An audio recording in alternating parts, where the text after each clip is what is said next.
Retornando ao nosso estudo sobre o reino de Deus, a chegada do reino, o reino presente entre nós, hoje estamos no nosso 19º encontro, né, para aqueles que estão acompanhando desde o início, aqueles que estão chegando, né, os nossos vídeos se encontram na nossa página aí do YouTube. Você pode voltar e estar olhando para cada um deles, para nós compreendermos um pouco mais sobre a realidade do reino presente em nossas vidas. Ainda nós estamos na terceira parte do Evangelho do Reino, ainda falando sobre a salvação. Hoje, a paternidade e a vida eterna. Esse é o nosso assunto, então, dentro dessa terceira parte, né, falando então sobre a salvação. Nós agora eu não vou estar postando, né, o conteúdo completo do estudo, né, mas vocês podem acompanhar. E se alguém quiser depois no final uma apostila de todo o estudo, né, possa falar que nós vamos estar disponibilizando isso também a cada um. A partir de agora, então, nós vamos estar colocando mais os textos bíblicos em cima daquilo que nós vamos estar falando. A salvação do reino já é uma realidade atual, né? Nós já vimos isso nos vídeos anteriores, né? Ela já está presente desde que Jesus veio e Jesus já trouxe a realidade desse reino através de tudo que ele fez aqui na face da terra, da sua presença aqui, dos milagres que aconteceram através de Cristo Jesus, dos seus ensinamentos mostrando a realidade desse reino, né? A sua morte, a sua ressurreição, né? Fazendo esse reino na sua forma atual que nós temos hoje, através da salvação que foi dado às nossas vidas. Mas, mesmo falando dessa realidade atual do reino sobre nós, será revelada ainda na sua plenitude o reino no seu aspecto definitivo, né, de forma ampla, né, somente no futuro. Isso também nós estamos analisando já nos vídeos anteriores. Aí entra a questão da salvação, quando nós estamos falando. Essa salvação futura, né, a qual nós almejamos, ela já está presente. É dessa forma que o reino então está de forma dinâmica acontecendo, né, diante de nós. Né? Isso nós vimos designado, né, naquela palavra-chave, tesouro. Né? O tesouro que está nos céus, né? Aquilo que Cristo Jesus então ensina para nós. Né? Nós vemos isso presente em alguns textos. Né? Mateus capítulo 6, verso 19 e 20. Não acumuleis para vós outros tesouros sobre a terra, onde a traça e a ferrugem corrói, onde os ladrões escavam, mas ajuntais para vós outros tesouro no céu, onde a traça nem a ferrugem corrói, e onde os ladrões não escavam nem roubam. Né? Essa é a forma que Jesus vai ensinar sobre essa salvação, né, futura, mais presente, designada de que forma? Nessa expressão dos tesouros, Mateus 19, 21. Disse-lhe Jesus: se queres ser perfeito, vai, vende os teus bens, dá aos pobres e terás um tesouro no céu. Depois vem e me segue. Né? Nós vemos essa questão futura, mesmo presente, do reino já acontecendo, né? Mesmo que ele esteja conosco, né? Mas existe essa promessa do reino dos céus na nossa vida.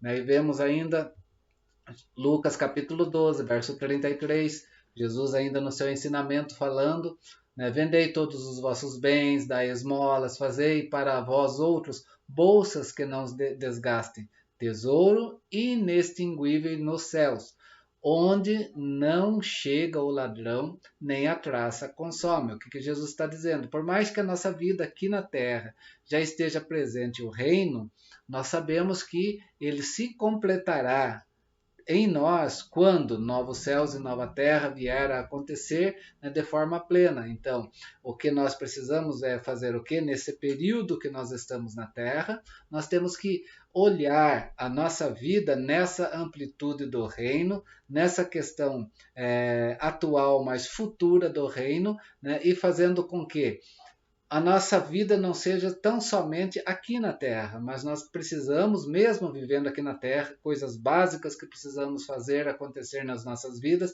nós precisamos de fato fazer com que a nossa vida esteja sendo aguardada no céu, nesse sentido de tesouro, né, onde nós devemos estar focando, né, as nossas ações de forma mais robusta e presente em nós em primazia.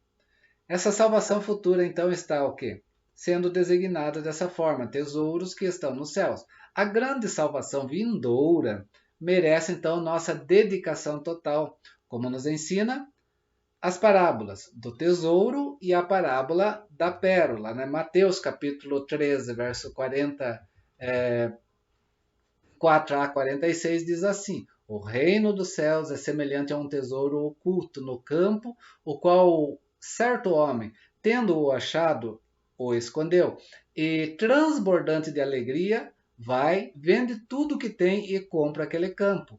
O reino dos céus também é semelhante a um que negocia e procura boas pérolas, e tendo achado uma pérola de grande valor, vende tudo o que possui e a compra. Olhando para esse aspecto que nós estamos olhando Jesus ensinando sobre o reino dos céus, ele está falando sobre o quê?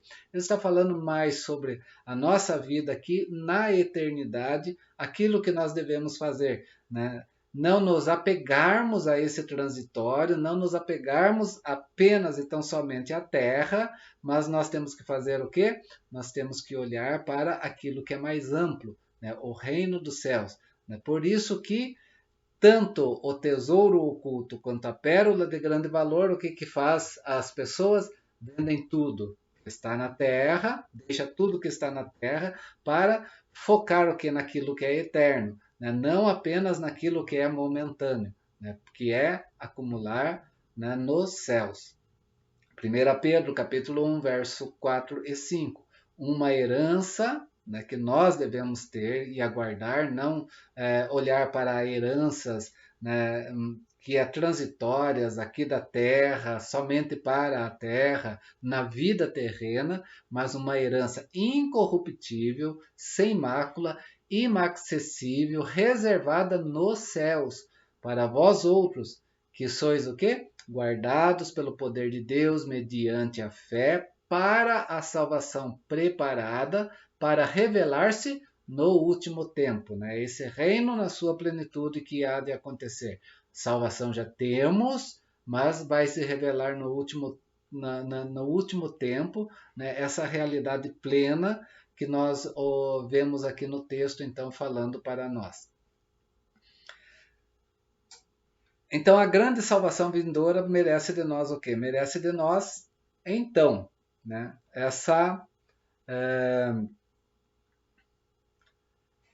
esse aspecto de nós vivermos a nossa vida, né, focando o quê? No autor e consumador da nossa fé, Jesus Cristo, né, e naquilo que ele prometeu e que ainda vai acontecer nas nossas vidas quando da plenitude dos tempos. Por isso que o tesouro nos céus, então, refere-se ao lugar onde se guarda a salvação vindoura. É isso que 1 Pedro, então, conta para nós, né? Onde está guardando essa, né, salvação, né, que vai vir. Né? Isso indica que esta salvação tem um caráter supramundano e eterno. Né? Não está apenas nesse transitório terreno, mas ela está além, né? É algo eterno. Assim, então, como relacionar esse ensinamento de Jesus com o Velho Testamento? A profecia do Antigo Testamento também ultrapassa limites terrestres. Né? A apresentação transcendental do futuro é o que domina em alguns escritos judaicos mais recentes. Né? Quando falo recentes, também, né, nós temos alguns escritos conhecidos como escrito pseudopígrafos e apocalípticos, que acontece antes, né, do que nós temos na realidade do Novo Testamento. E Jesus também, né, revela de forma definitiva esse reino que se realizará na terra. né? Quando nós falamos em vinda de Cristo, novos céus e nova terra, e falamos em reino dos céus, nós precisamos entender uma coisa: reino dos céus, né, não é necessariamente nós estarmos falando estar definitivamente no céu, porque haverá novos céus e nova terra, que é promessa de Jesus Cristo, né? Qual terra? Olhando para o ensino de Jesus Cristo, em Mateus, então, capítulo 5, verso 5, que relaciona o ensinamento com o Velho Testamento, que diz: Jesus fala, bem-aventurados os mansos, porque esses mansos herdarão a terra. Então, a nossa herança futura qual é? A nossa herança futura é uma terra perfeita, né? Aquela terra que era antes do pecado, né? Para nós estarmos fazendo o quê? Habitando nessa nova terra. Por isso que Jesus continua então a ênfase velho testamentária, mas de que forma? Ele não diminui a importância do fato dele falar dos tesouros celestes e que não se realizará dentro do prazo desta dispensação terrestre, desse prazo que nós vivemos ainda, mas sim no futuro. Por isso que Apocalipse vem falar de nova terra, né, e novos céus. Vemos isso mais precisamente em algumas expressões, né, que Jesus traz em ensinamento para nós, que está em Mateus, está em Lucas e está em Marcos. Né? Quando ele fala sobre o quê? Sobre a consumação do século. Mateus capítulo 13, verso 39 e 40. O inimigo que semeou é o diabo, Jesus explicando, né, sobre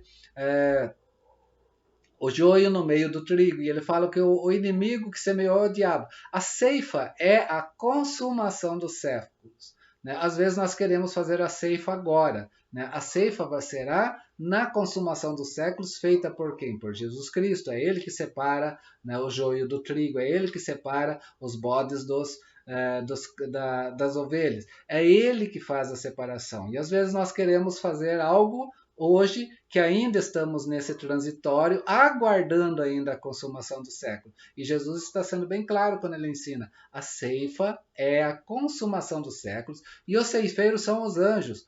Pois assim como o joio é colhido e lançado no fogo, assim será onde? Na consumação dos séculos. E continua, capítulo 24.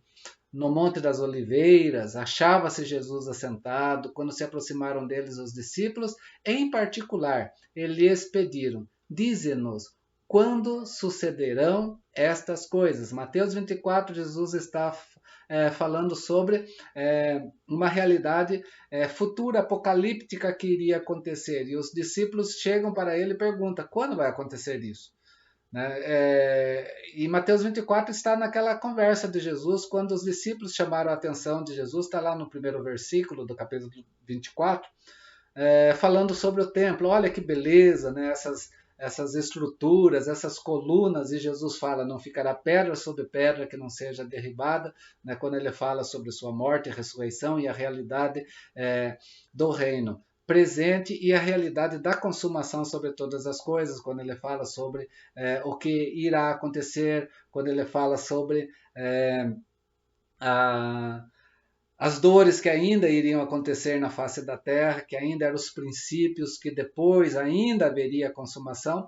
Aí vêm os discípulos e perguntam para Jesus: quando essas coisas vão acontecer? Qual o sinal que haverá da sua vinda e da consumação do século?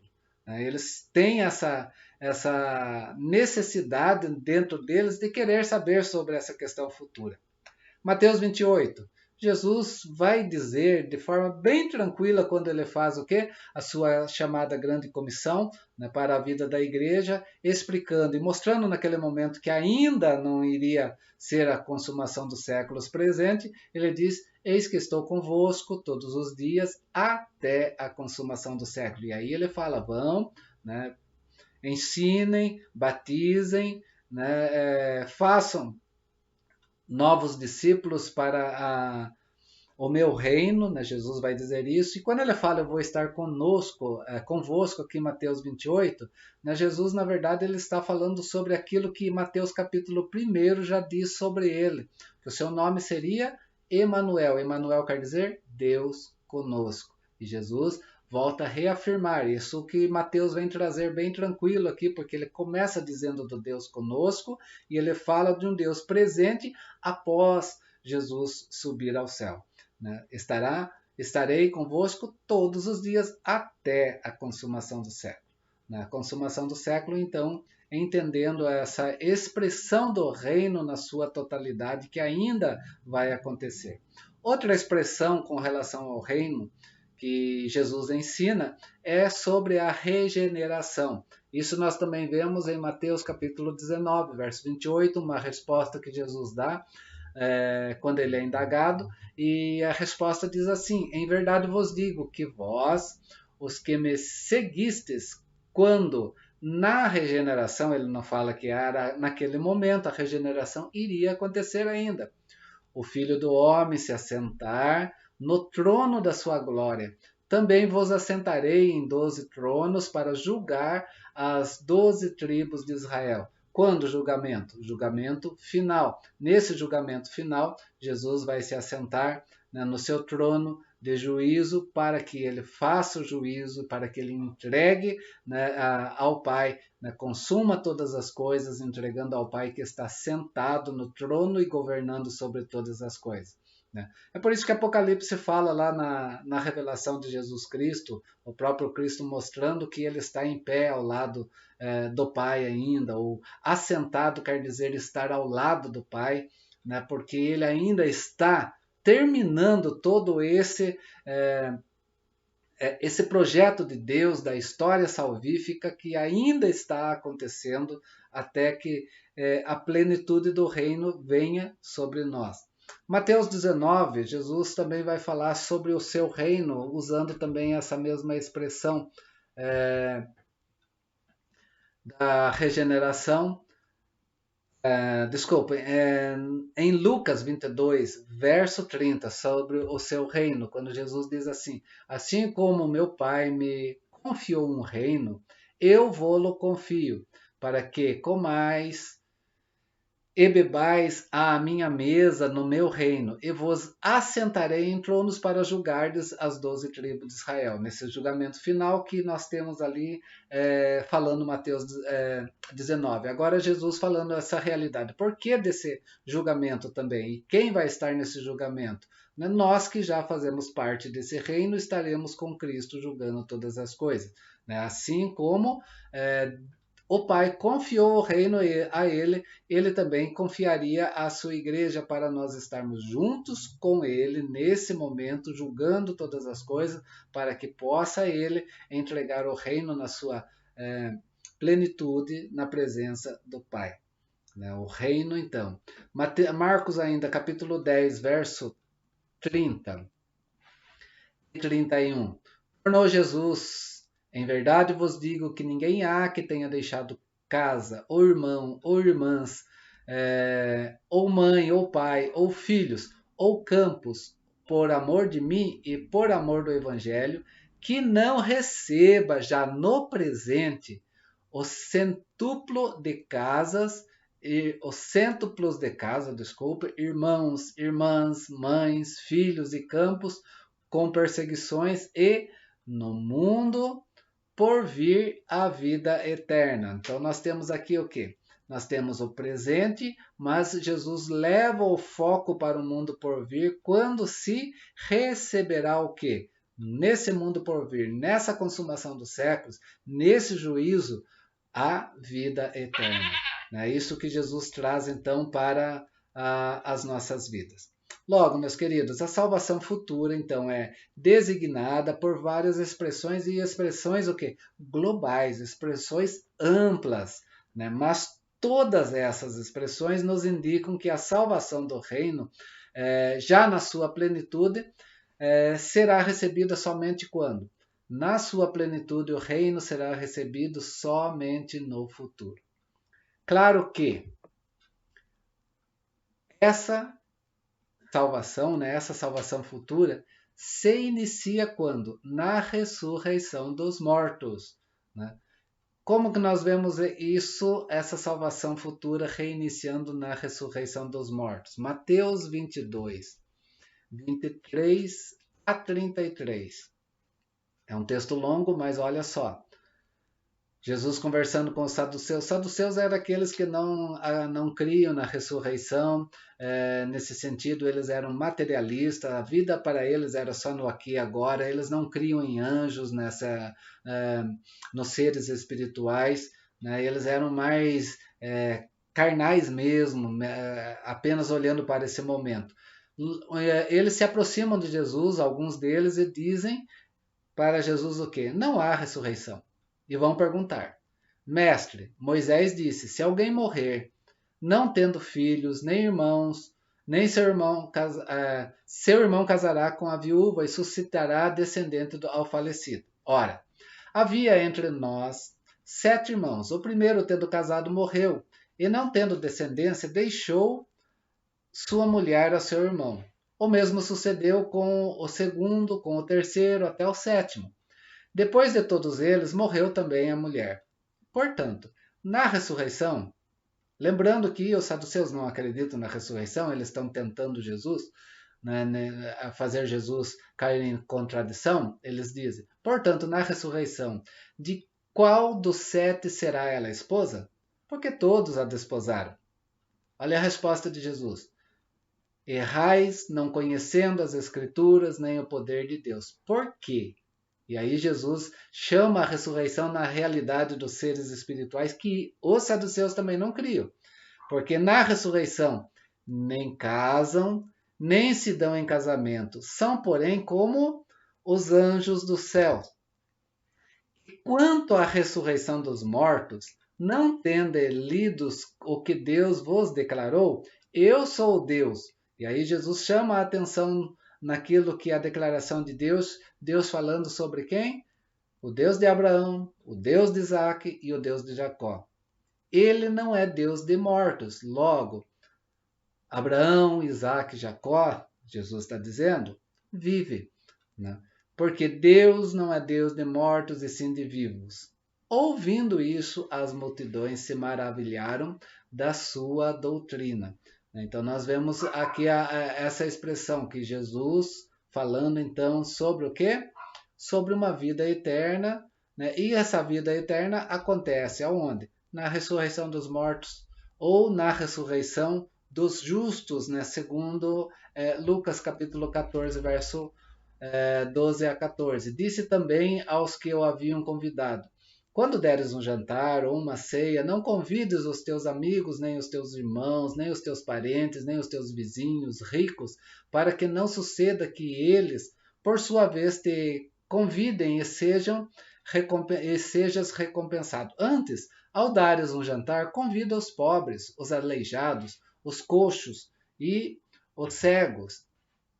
Será bem-aventurado, pelo fato de que não terem eles com que recompensar-te. A tua recompensa, porém, tu receberás na ressurreição dos justos. Ressurreição aqui, tanto dos mortos como dos justos, então, precisamos entender aqui, quer dizer o estado que começa com o ato. O que quer dizer? A salvação vindoura começa com a ressurreição dos mortos. É por isso que Jesus, na sua volta, os mortos ressuscitarão primeiro. Isso fazia parte da esperança dos judeus em geral, já desde o Velho Testamento. Mas era negada então pela seita dos saduceus, que eram materialistas e eram terrestres apenas, terrenos apenas. E respondendo então Jesus a esses materialistas, ele diz o quê? Não devemos encarar a vida da ressurreição em termos terrestres. Por isso, os justos serão de que forma? E aí Jesus coloca essa questão da primeira criação que Deus teve. A primeira criação de Deus foram os seres espirituais. E ele coloca, então, os justos serão como anjos, ou seja, no reino e na sua plenitude, não haverá o que mais? Não haverá casamento e não haverá mais morte. Por quê? Quem já viu em toda a história do pecado, da rebeldia contra Deus, dos seres espirituais que se rebelaram contra Deus, que eles morreram? Eles não morreram, por quê? Eles não podem morrer. Eles vão ser punidos né, eternamente, sim. Assim também, quando fala sobre a ressurreição dos mortos, é por isso, porque Deus também fez o quê? Deus nos criou para a eternidade. A eternidade com Ele ou a eternidade longe da sua presença. Né? Mas na eternidade ou na ressurreição dos mortos, nesse sentido da plenitude, não haverá mais casamentos e não haverá mais a morte. Então, opondo-se Jesus, então, aí ele vai se opor às crenças da sua época, ele vem continuar falando, né? Lucas 20. Então lhe acrescentou Jesus: os filhos deste mundo casam-se e dão em casamento. Né? Aquele foco que os fariseus, que os saduceus, né, colocam, né? Só olhando para este momento. Mas olha o que Jesus continua dizendo. Mas os que são ávidos por dignos de alcançar a era vindoura e a ressurreição dentre os mortos, não casam e não se dão em casamento, pois não podem mais morrer, porque são iguais a anjos e são filhos de Deus, sendo filhos da ressurreição. Jesus leva para o aspecto da eternidade. Primeiro ele fala daquilo que é momentâneo, transitório na nossa vida, né, onde nós casamos, damos em casamentos, até que a ressurreição dos mortos aconteça ou a vinda de Jesus Cristo, né, traga a plenitude do reino. É nesse sentido, então, que nós temos aqui Jesus falando. E ele continua.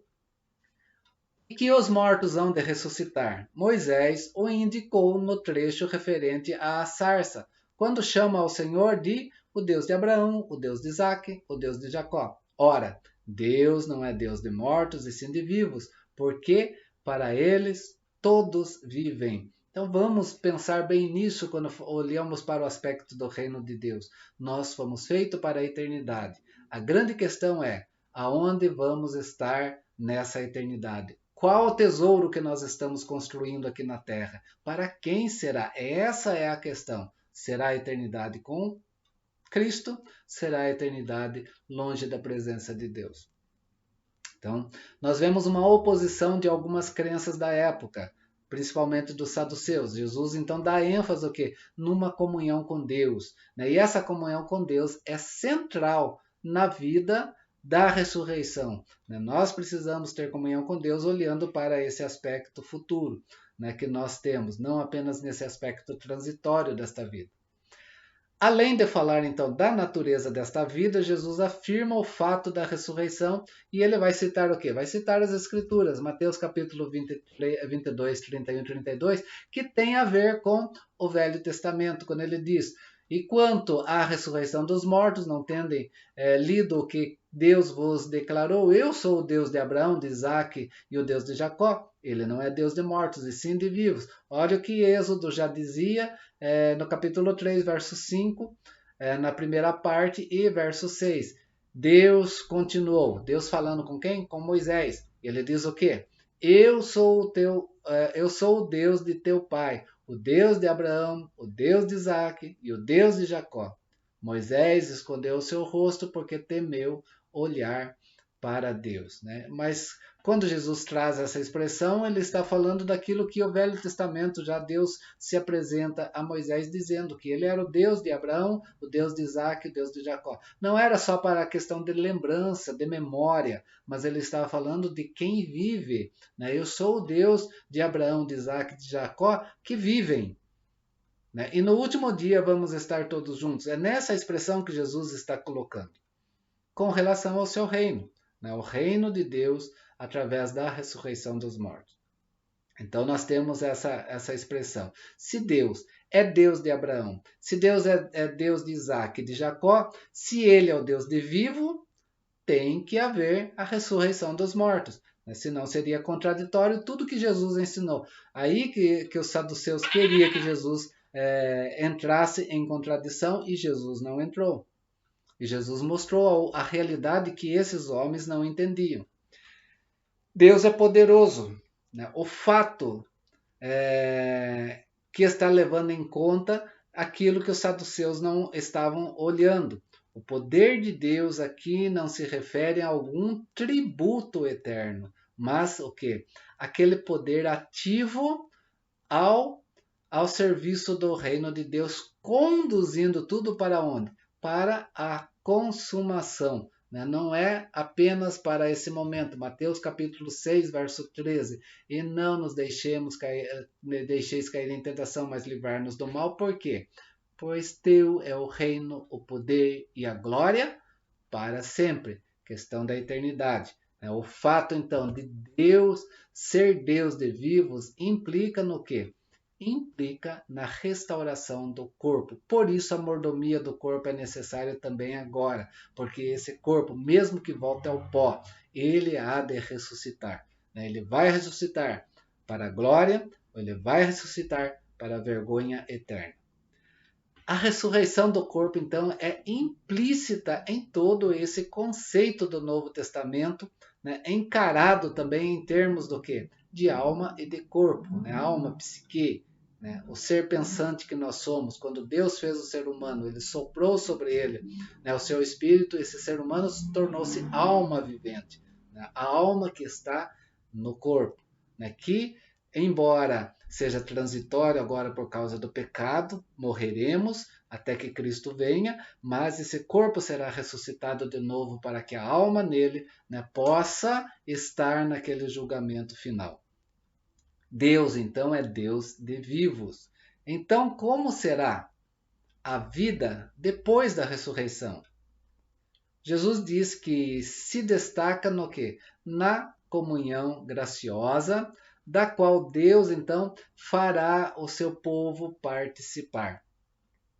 Implicando o quê? Na libertação das dificuldades desta vida atual e no cumprimento, então, das promessas, na proteção contra qualquer opressão terrestre. Alguns textos para nós entendermos. Mateus 5. E ele passou a ensiná-los, dizendo: Bem-aventurados os humildes de espírito, porque deles é o reino dos céus. Bem-aventurados os que choram, porque serão consolados. Olha que vai jogando tudo para o futuro. Bem-aventurados os mansos, porque herdarão a terra. Bem-aventurados os que têm fome e sede de justiça, porque serão fartos. Bem-aventurados os misericórdia, porque alcançarão misericórdia. Bem-aventurados os limpos de coração, porque verão a Deus.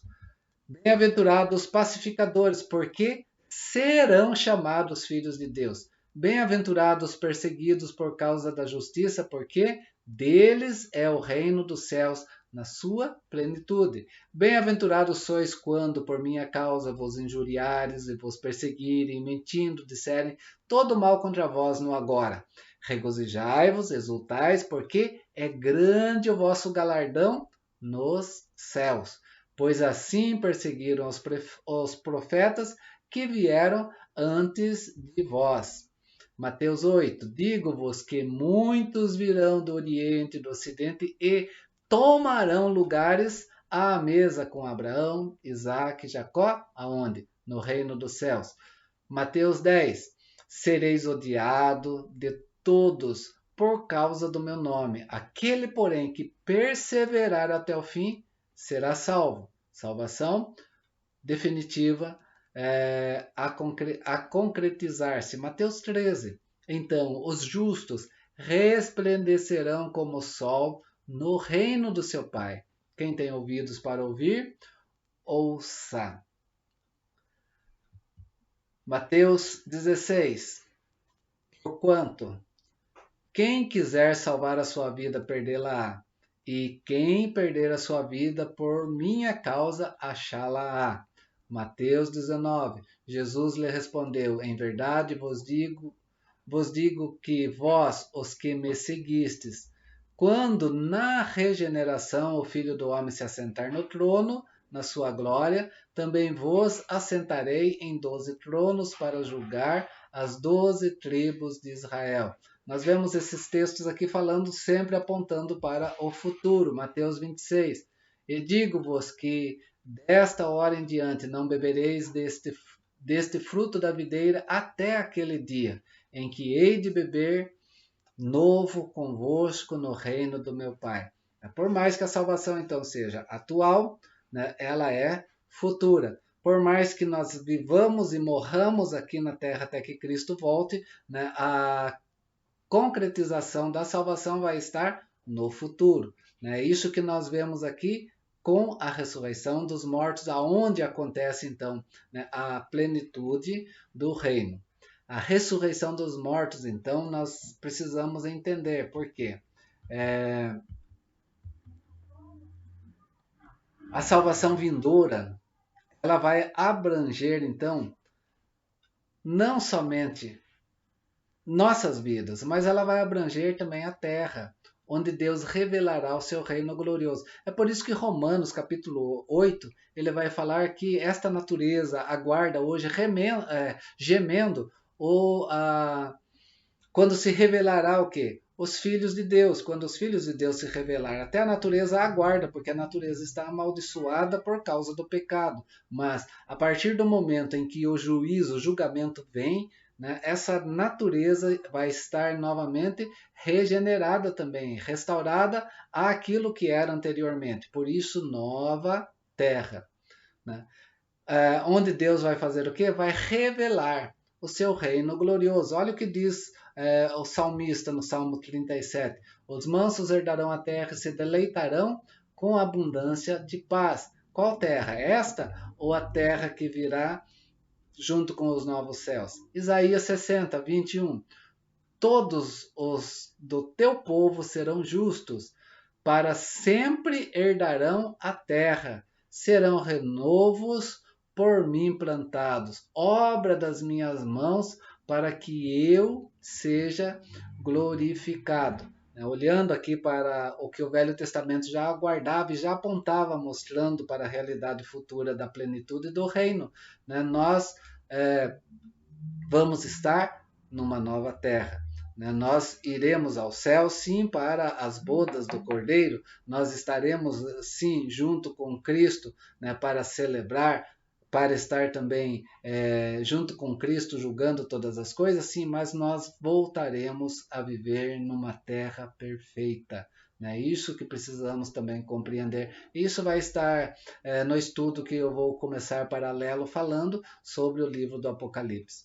Isso já tem então seu início quando? Quando Jesus perdoa pecados aqui na terra. Jesus está mostrando já aqui na terra, quando ele está aqui, fazendo o seu ministério, algo que sucederia então no novo céus e na nova terra. Ora, para que saibais que o Filho do Homem tem sobre a terra autoridade para perdoar pecados, disse então aos paralíticos: levanta, toma tua cama e teu leito e vai para a tua casa. Vai levar a sua vida agora de forma perfeita, mesmo pecador que esteja, mas agora com o perdão dos seus pecados e curado. Por quê? Porque Jesus já tem autoridade sobre a terra.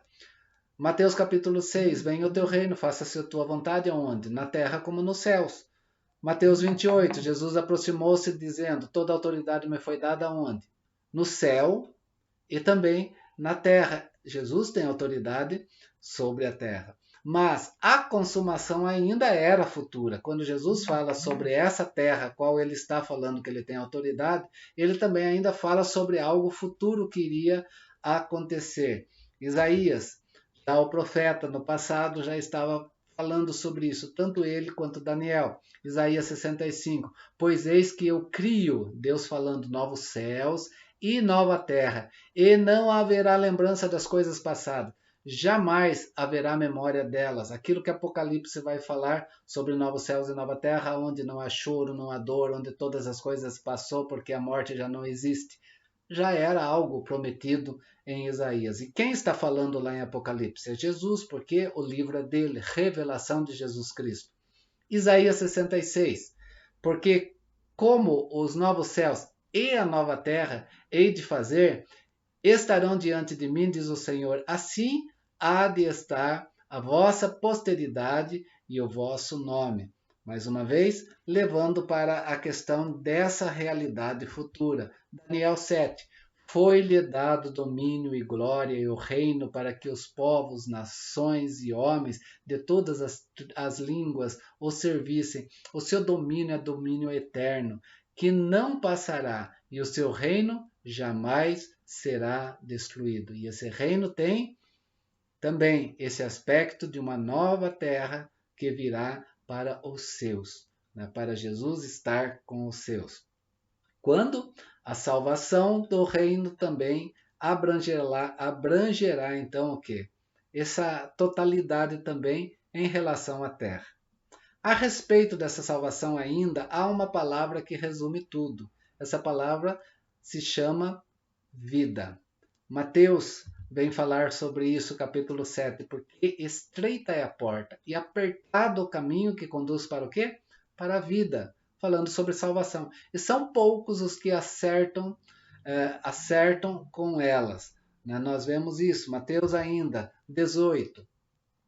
Portanto, se a tua mão ou o teu pé te faz tropeçar, corta ou lança fora de ti. Melhor entrares na vida, e quando fala vida aqui está falando sobre a realidade futura, a vida eterna, manco ou aleijado, do que, tendo duas mãos ou dois pés, ser lançado no fogo eterno. Ou seja, sua preocupação é só terrena e esqueceu que existe uma eternidade. Né? Então procure estar lembrando da eternidade em primeiro lugar. Se um dos teus olhos te faz tropeçar, arranca-o e lança fora de ti. Melhor entrar na vida ou na eternidade com um só dos teus olhos do que tendo dois serem lançados no inferno de fogo. Nós precisamos olhar aqui que Jesus não está falando sobre coisas literais, mas ele está dando exemplo. Qualquer coisa que nos leve a deixarmos de olhar para a vida no sentido eterna e olhar só para a vida transitória, nós temos que deixar de lado essa transitoriedade como importante para nós. O que é mais importante para nós? Acumular tesouros aqui na terra ou acumular tesouro no céu? A questão é essa. E o tesouro no céu tem a ver com o quê? Com a minha vida. Minha vida na presença de Deus. A vida eterna que o homem herda. É dessa forma que nós precisamos entender a salvação. Vida, então, resume todo o conteúdo dessa salvação vindoura. De que forma? Deus graciosamente concederá aos seus eleitos, em contraste com o quê? Com a eterna perdição dos ímpios. Aqui vemos Mateus capítulo 10, verso 28. Não temais os que matam o corpo e não podem matar a alma, mas temei antes aquele que pode fazer perecer no inferno tanto a alma como o corpo. Está falando do quê? Realidade futura, porque a primeira fala primeiro do corpo com a alma, mas na ressurreição dos mortos, o que vai acontecer? A alma retornará ao corpo para estar indo para onde ela tomou a sua posição. Né? E é dessa forma que Jesus está falando aqui. Tema, né, a essa questão na sua vida. Então, sendo um dom, sendo um presente do reino, esta vida tem o quê? Tem o seu início e preparação na filiação realizada pelo Espírito de Deus, né? E no cuidado paternal que Deus tem para com os seus. Mateus 19, 29. Todo aquele que tiver deixado casas, ou irmãos, ou irmãs, ou pai, ou mãe, ou mulher, ou filhos, ou campos, por causa do meu nome, receberá muitas vezes mais e herdará a vida eterna. O que está dizendo aqui? Essas coisas têm que ser secundárias na minha vida. Primeiro Deus. Né? Deus em primeiro lugar na minha vida. Né? Eu com Deus, porque a minha vida é com Deus, né? E a minha vida com Deus é eu que vou responder. Não vai, quem não vai responder? Meu irmão não vai, a minha irmã não vai, meu pai não vai, minha mãe não vai, os filhos não vão. Quem vai responder sou eu. Por isso eu preciso ver como a minha vida está na presença de Deus em primeiro lugar. Né? Esse é o sentido de deixar. Né? Não é um sentido de abandono aqui na terra, mas que isso não seja a primazia na minha vida, não seja um ídolo que eu crio entre eu e Deus. Isso quer dizer que a vida então começa nesta época. Essa vida eterna já está presente. Nós falamos em herdar a vida eterna, mas ela já está diante das ações que nós tomamos aqui. Né? Por quê? Também a vida eterna sem Deus já está presente nas ações que nós tomamos aqui. Né? Por isso, quando já se distingue, então, nesta época, os vivos e os mortos, no sentido de juízo final. Nos livros sinóticos dos evangelhos, Mateus, Marcos e Lucas, vida sempre se refere ao futuro, mas constitui uma unidade com o perdão dos pecados, a filiação, o presente, o dom do Espírito, do único reino que já veio em Cristo Jesus. Então é a nossa vida com Cristo, a nossa realidade com Cristo. Logo, esses evangelhos já registram a ressurreição dos mortos realizado por Cristo. Por isso, Jesus faz esses milagres também. Mateus capítulo 11, verso 4 e 5, por exemplo, Jesus respondendo disse, ide e anunciai, porque João está em dúvida se Jesus era de fato o Messias, se Jesus era o enviado de Deus. E ele fala para os discípulos de João, anunciem isso, digam isso para João. O que estão ouvindo e o que vocês estão vendo. Os cegos veem, os coxos andam, os leprosos são purificados, os surdos ouvem, os mortos são ressuscitados. E aos pobres está sendo pregado o Evangelho. Prossegue ainda, Mateus 27. E Jesus, clamando outra vez com grande voz, entregou o seu Espírito. E eis que o véu do santuário se rasgou em duas partes, de alto a baixo, tremeu a terra, fenderam-se as rochas, isso quando Jesus morreu por nós, fez o seu sacrifício por nós. O que aconteceu naquele momento? Abriram-se os sepulcros, e muitos corpos de santos que dormiam ressuscitaram, e saindo dos sepulcros depois da ressurreição de Jesus, entraram na cidade santa e apareceram a muitos, quando Jesus morreu e quando Jesus ressuscitou. Essa ressurreição já se começa a mostrar a realidade que está presente em Cristo Jesus, né? Começa a ser anunciado. Lucas 23, Jesus respondeu, em verdade digo, para aquele ladrão, né, que estava à sua direita, hoje estarás comigo no paraíso. Não te digo hoje que estarás, hoje você vai estar comigo no paraíso, porque a ressurreição é uma realidade. E quando o corpo deixa a vida aqui na Terra, essa vida já tem também a sua realidade naquilo que ela tomou como posição aqui na Terra. Logo, então, será proclamado como fruto da ressurreição do próprio Cristo, né, a ressurreição dos mortos, né, fundamentando então o quê? A salvação vindoura, né, baseada em quem? Baseada no próprio Cristo, naquele que tem o que? Autoridade, né, Jesus Cristo.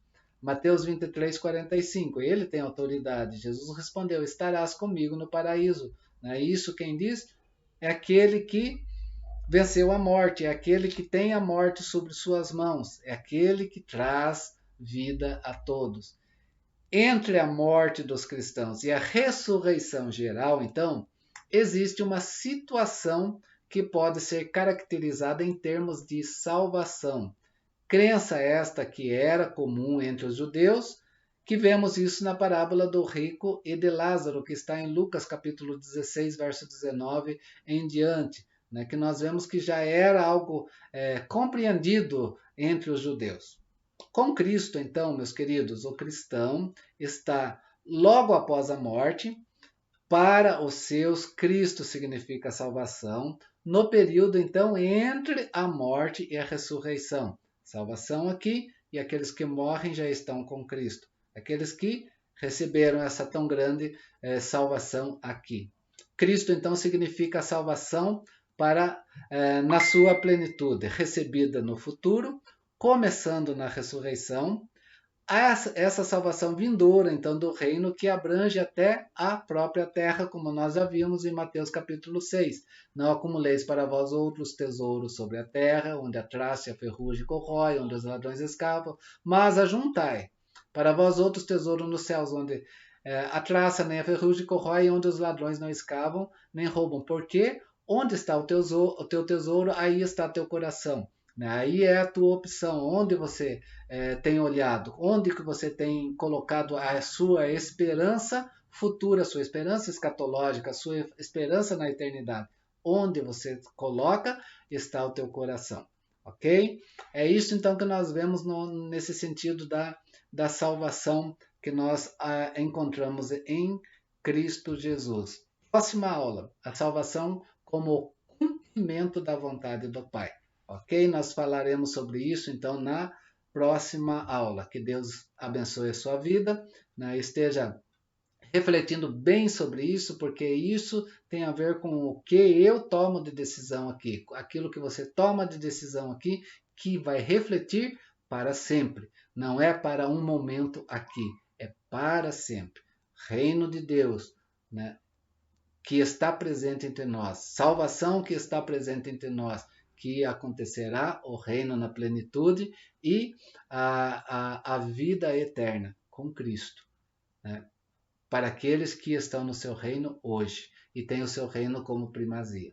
Que Deus nos ajude a entender essa questão em nossas vidas. Forte abraço, até uma próxima, para nós continuarmos nesse estudo.